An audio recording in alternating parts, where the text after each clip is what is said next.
Hey guys, welcome to our dairy farm tour sponsored by Dairy Canada.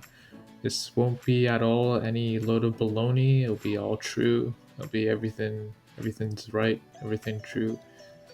Yeah, we got a bunch of stuff we care about, and of course, we really mean it. Anyway, here's a baby calf in a cage. We're known for being nice, but did you know Canadians fist cows like no other? It's true. Other places aren't even in grabbing reach. Guess what? We're starting up an OnlyFans. Somehow, wanking cow teat is still a profitable business, thanks dairy-funded lobbying.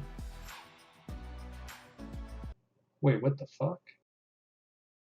Are you kidding?